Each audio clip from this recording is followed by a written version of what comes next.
श्रीमद् भागवत कथा का महात्म्य एक गहरा वादा करता है। जो लोग निष्ठा, एकाग्रता और समर्पण के साथ कथा सुनते हैं वे अनिवार्य रूप से भक्ति, ज्ञान, सांसारिक मामलों से वैराग्य में वृद्धि को अनुभव करते हैं और अमृतत्व को प्राप्त करते हैं। इस परिवर्तन को महज एक संभावना के रूप में नहीं बल्कि ग्रंथ के साथ गहन जुड़ाव और अपरिहार्य परिणाम के रूप में प्रस्तुत किया गया है। जय श्री कृष्णा। आज हम सुनेंगे श्रीमद् भागवत कथा का 14वां अध्याय। साथ ही सुनेंगे भगवान शंकर ने जो माता पार्वती को अमर कथा सुनाई थी और भक्ति और वैराग्य की कथा। साथ ही रसपान करेंगे भगवान श्री कृष्ण की चोर भक्त की कथा। आइए भक्तजनों, कथा की शुरुआत करते हैं। वीडियो पसंद आए तो बस कमेंट में जय श्री कृष्ण आप अवश्य ही लिखें। श्रीमद् भागवत महापुराण वैदिक साहित्य का शिखर है जो अपने गहन ज्ञान और भक्तों के हृदय में भक्ति जागृत करने की क्षमता के लिए पूजनीय है। यह मात्र कहानियों का संग्रह नहीं है बल्कि भक्ति, ज्ञान और परम सत्य की प्रकृति को समझने के लिए एक व्यापक मार्गदर्शिका है। यह पवित्र ग्रंथ और महानता का वर्णन करता है और उन रोचक कहानियों की गहराइयों से विश्लेषण करता है जो आध्यात्मिक साधकों पर इसके गहन प्रभाव को दर्शाता है। भगवान शिव अमर कथा सुनाते समय समाधि की अवस्था में चले जाते हैं।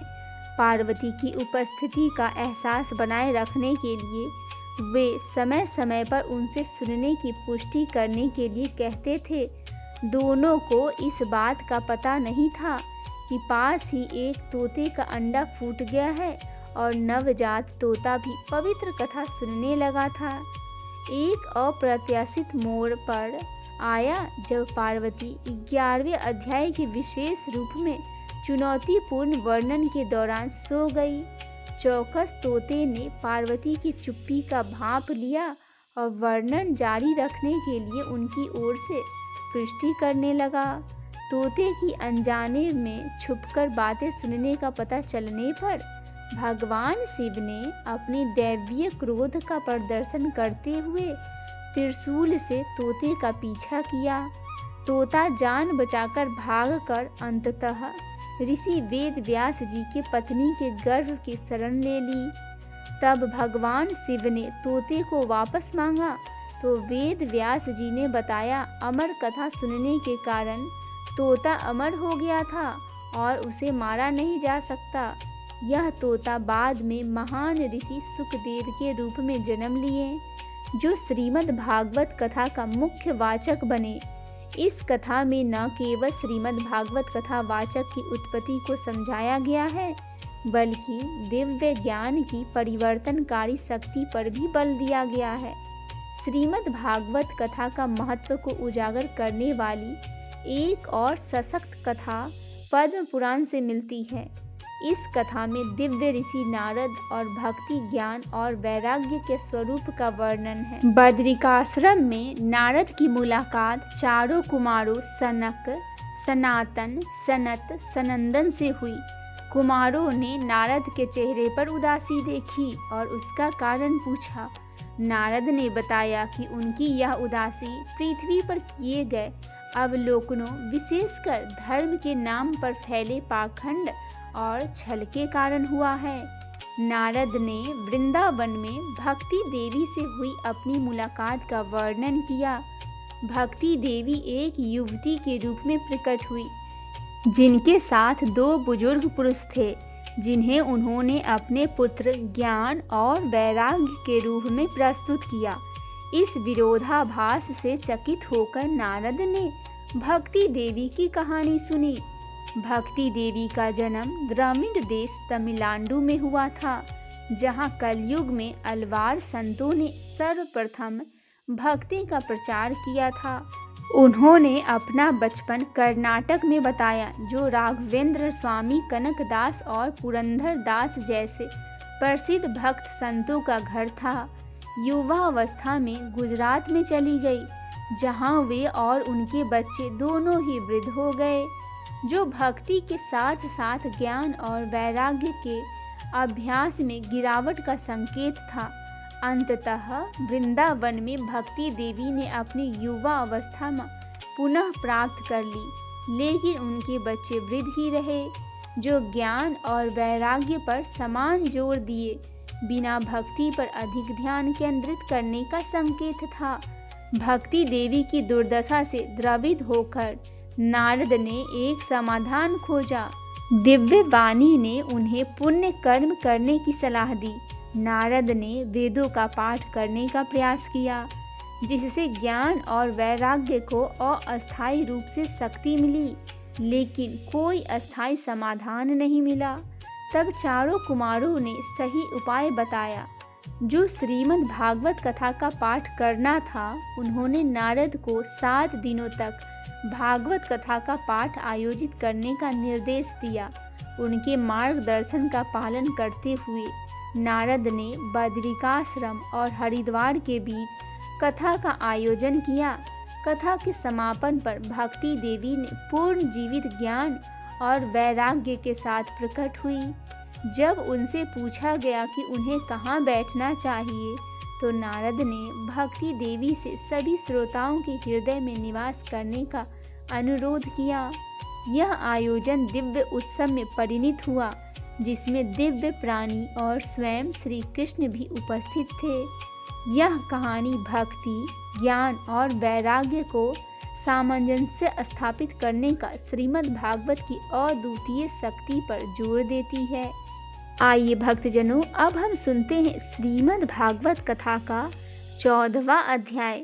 और अगर अभी तक आपने इससे पहले का अध्याय नहीं सुना है, तो हमारे इस चैनल पे जाके आप श्रीमद् भागवत कथा के सभी अध्याय को आप अवश्य ही सुने। आइए भक्तजनों, सुनते हैं प्राकृतिक और पुरुषों द्वारा जगत की उत्पत्ति। श्री भगवान ने कहा, हे अर्जुन, समस्त ज्ञानों में भी सर्वश्रेष्ठ इस परम ज्ञान को मैं तेरे लिए फिर से कहता हूँ, जिसे जानकर सभी संत मुनियों ने इस संसार से मुक्त होकर परम सिद्धि को प्राप्त किया है। इस ज्ञान में स्थिर होकर वह मनुष्य मेरे जैसे स्वभाव को ही प्राप्त होता है। वह जीव न तो सृष्टि के प्रारंभ से फिर से उत्पन्न होता है और ना ही प्रलय के समय कभी व्याकुल होता है। हे भरतवंशी, मेरी यह 8 तत्व वाली जड़, प्राकृतिक, जल, अग्नि, वायु, पृथ्वी, आकाश, मन, बुद्धि और अहंकार की समस्त वस्तुओं को उत्पन्न करने वाली योनि यानी कि माता है। और मैं ही ब्रह्मा हूँ, आत्मा हूँ, रूपों में चेतन रूपी बीज को स्थापित करता हूँ। इस जड़ चेतन के संयोग से ही सभी चर अचर प्राणियों का जन्म संभव होता है।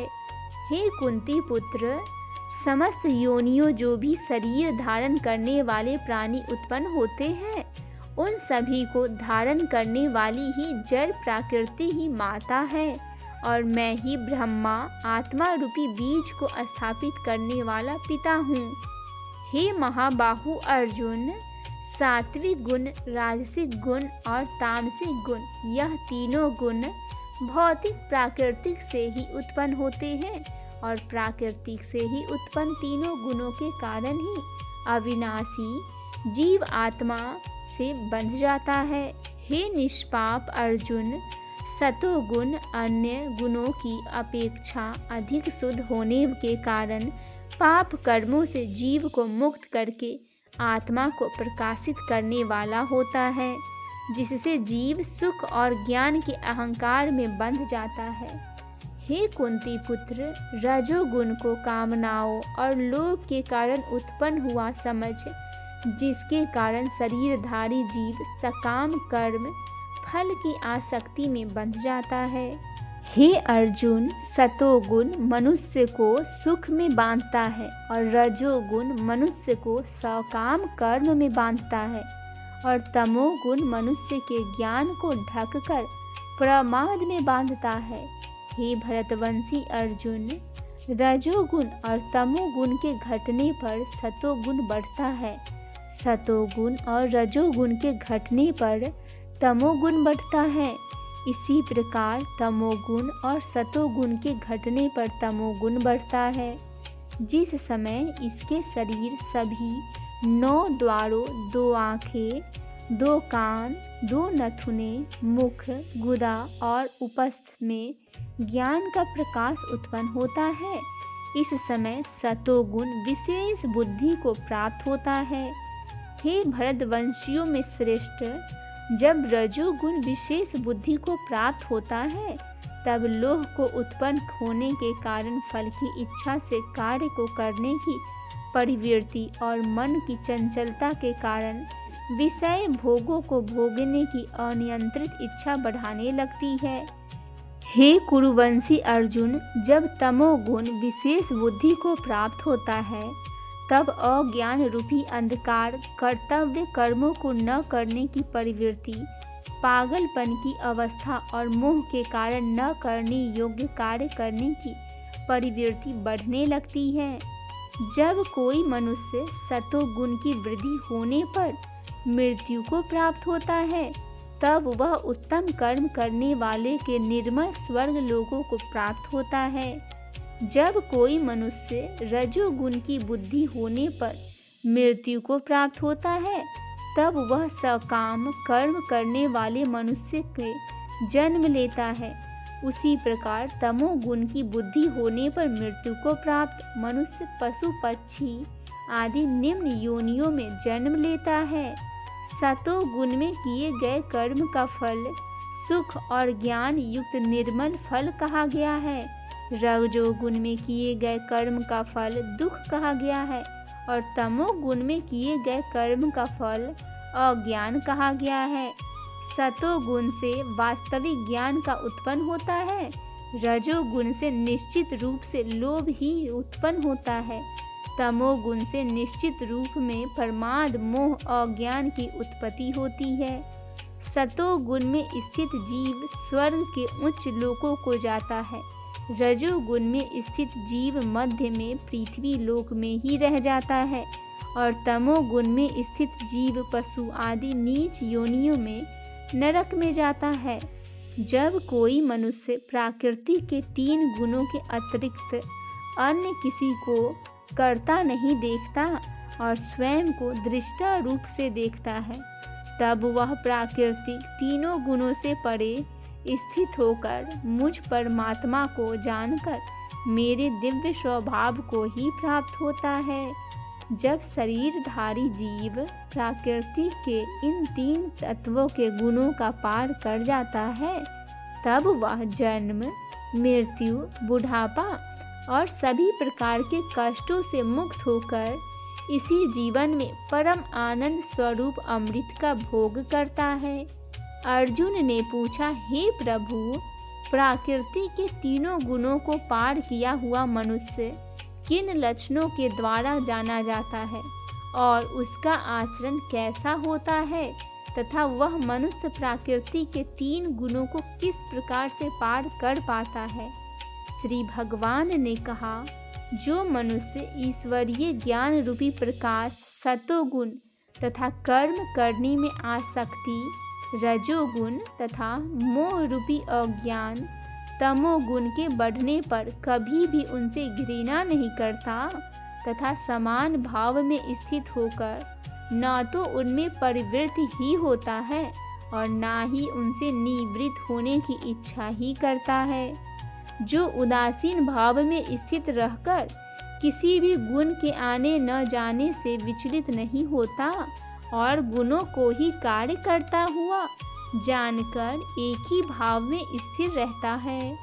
जो सुख और दुख में समान भाव में स्थित रहता है, जो उदासीन भाव में स्थित रहकर किसी भी गुण के आने जाने से विचलित नहीं होता और गुण को ही कार्य करते हुए जानकर एक ही भाव में स्थिर रहता है, जो सुख और दुख में समान भाव में स्थित रहता है, जो अपने आत्म भाव में स्थित रहता है, जो मिट्टी, पत्थर और स्वर्ण को एक समान समझता है, जिसके लिए ना तो कोई प्रिय है और ना ही कोई अप्रिय होता है, तथा जो निंदा और स्तुति में अपना धीरज नहीं खोता, जो मान और अपमान को एक समान समझता है, जो मित्र और शत्रु के पक्ष के समान भाव में रहता है तथा जिससे सभी के कर्म करते हुए कर्तापन का भाव नहीं होता, ऐसे मनुष्य को प्रकृति के गुणों से अतीत कहा जाता है। जो मनुष्य हर परिस्थिति में बिना विचलित हुए अनन्य भाव से मेरी भक्ति में स्थिर रहता है, वह भक्त प्रकृति के तीनों गुणों के अति शीघ्र पार करके ब्रह्म पद पर स्थित हो जाता है। उस अविनाशी ब्रह्म पद को ही मैं अमृत स्वरूप, शाश्वत स्वरूप, धर्म स्वरूप और परम आनंद स्वरूप एकमात्र आश्रय हूँ।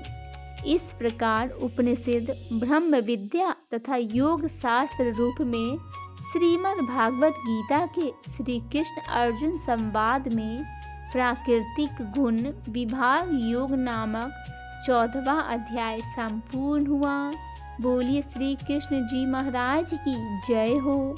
आइए भक्तजनों, अब हम सुनते हैं एक चोर चला श्री कृष्ण जी को लूटने की कथा। एक गोवर्धन डाकू नाम का चोर था। एक दिन राज कर्मचारी उसे पकड़ने के लिए उसका पीछा कर रहे थे। वह उनसे बचने के लिए एक भागवत कथा के पंडाल में घुस गया। राज कर्मचारी वहां तक पहुंचे, लेकिन उन्होंने सोचा कि एक चोर सत्संग में नहीं आएगा और यह सोचकर वे वहां से चले गए। पंडाल में वह चोर कुछ घंटों तक कथा सुनता रहा। कथा में श्री कृष्ण के बाल रूप का वर्णन हो रहा था। कथावाचक ने कहा, ठाकुर जी अभी 7-8 वर्ष के बालक है। बालक श्याम सुंदर रोज सोने की छड़ी और सोने की मुकुट धारण करके गाय चराने जाते थे। चोर तो था ही और सोने की बात सुनकर उसने कान खड़े कर लिए। उसने सोचा, एक बालक जो अकेले वन में गाय चराया करता है, उसे लूटना हो तो बहुत आसानी होगी। कथा समाप्त होने के बाद वह डाकू कथा सुनाने वाले के पास गए और उनसे पूछा, जिस बालक की आपने कथा सुनाई है वह कहाँ मिलेगा? कथा प्रवक्ता समझ गया, इस व्यक्ति पर ठाकुर जी की कृपा होने लगी है। उन्होंने उससे कहा, बेटा वह तो बहुत दूर वृंदावन मथुरा में रहता है। उसके पिता का नाम नंद बाबा है। चोर ने कहा, ऐसा नहीं, पूरा नाम और पता बताओ। मैंने अच्छे को लूटा है तो ये फिर एक बालक है।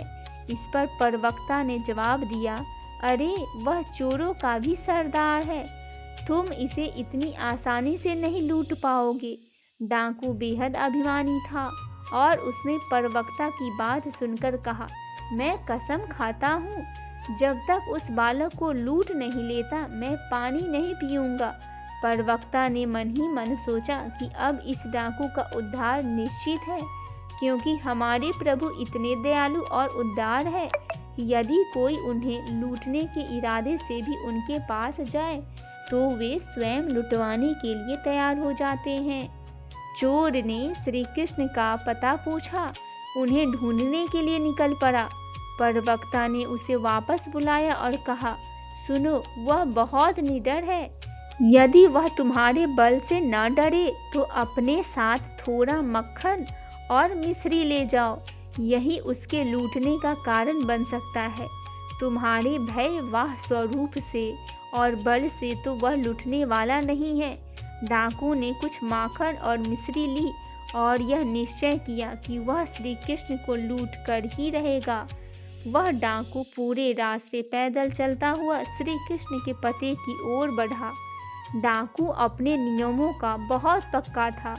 उसने पूरे रास्ते पानी तक नहीं पिया। आखिरकार वह वृंदावन के पास पहुंचा। वहां उसने कुछ चारवाहों को देखा जो अपनी गायें चरा रहे थे। उनसे श्री कृष्ण के बारे में पूछा। उसने कहा, श्याम सुंदर नाम का वह बालक कहाँ है जो सोने की छड़ी लेकर, सोने के मुकुट पहनकर और सोने की करधनी बांधकर गाय चराने आते हैं? चरवाहों ने उत्तर दिया, वह तो पहले की युग की बात है, जब भगवान ने गोपाल रूप में अवतार लिया था। यह सुनकर डाकू ने कहा, नहीं नहीं, यह तो एकदम ताज़ा खबर है। मैंने कुछ दिन पहले ही इसके बारे में सुना है, तभी यहाँ आया हूँ। तुम मुझे भटकाओ मत, मैं स्वयं ही श्याम सुंदर को ढूंढ लूँगा। वह बेचारा भूख प्यास से कई दिनों से पैदल चलकर आया था। जिस किसी से भी पूछता वे कहते यह तो बहुत पुराना समय की कहानी है। उनकी सभी बात सुनकर वह निराश होने लगा और अपने भीतर ही भीतर श्याम सुंदर को पुकारने लगा। अब वृंदावन में कोई भी श्याम सुंदर को पुकारे और वे प्रकट न हो, ऐसा भला कैसे हो सकता है। अचानक उसके सामने का दृश्य बदल गया। उसने देखा कि बहुत सी सुंदर गायें और ग्वाल बालक उसके सामने आ गए। उन सब के बीच वहीं श्याम सलोना बालक था, जिसके बारे में सोचते सोचते वह वहां तक पहुँचे। प्रभु ने वे सभी आभूषण धारण किए हुए थे जिनका उसने कथा में वर्णन सुना था। प्रभु ने देखा कि एक अलबेला भक्त उनकी ओर आ रहा है, तो उन्होंने सभी सखाओं को कहा जाने के लिए। और जब डाकू नज़दीक पहुंचा तो उसने प्रभु से कहा, अपने सारे आभूषण उतार कर मुझे दो। ठाकुर जी मुस्कुरा कर बोले, ये आभूषण मेरे हैं, मैं तुम्हें क्यों दूँ। डाकू ने गर्व से कहा, मेरा नाम सुनते ही अच्छे अच्छे लोग कांपने लगते हैं। जानता है तू मैं कौन हूँ। प्रभु ने भोलेपन में उत्तर दिया, मैं नहीं जानता तुझे, तेरा नाम क्या है। डाकू ने गर्व से कहा, मेरा नाम गोवर्धन ठाकुर है। प्रभु मुस्कुराए और बोले, तेरा तो बस नाम गोवर्धन है, पर मैं तो गोवर्धन धारी हूँ। यह सुनकर डाकू को उस कथावाचक की बात याद आ गई। वह बालक डरने वाला नहीं है। डाकू ने बहुत प्रयास किया, लेकिन प्रभु पर कोई प्रभाव नहीं पड़ा। अंततः उसने हार मानकर कहा, सुनो, मैं तुम्हारे लिए माखन मिश्री लाया हूँ। यह सुनकर ठाकुर जी प्रसन्न हो गए। उन्होंने सोचा, दुष्ट होने के बावजूद इसने भगवत कथा पर इतना विश्वास किया और मुझे ढूंढता हुआ यह यहाँ तक आ गया। ठाकुर जी माखन चखे और मुस्कुराते हुए कहा, तू भी इतने दिन से भूखा है, ये बचा हुआ माखन खा लो। इसके बाद प्रभु ने कहा, यह सब आभूषण ले जाओ। मेरी मैया के पास बहुत आभूषण हैं, वे मुझे नए आभूषण पहना देगी। जब उसने प्रभु को दिया हुआ प्रसाद खाया, उसके सारे विकार नष्ट हो गए। उसके भीतर की दुष्टता समाप्त हो गई और वह प्रभु की कृपा से बदल गया। उसकी आंखों से आंसू बहने लगे। वह प्रभु के चरणों में गिरकर रोने लगा। ठाकुर जी ने फिर कहा, ले जा ये सारे आभूषण। लेकिन उसने हाथ जोड़कर कहा, प्रभु, मैं आपको छोड़कर यह आभूषण कैसे ले जा सकता हूँ।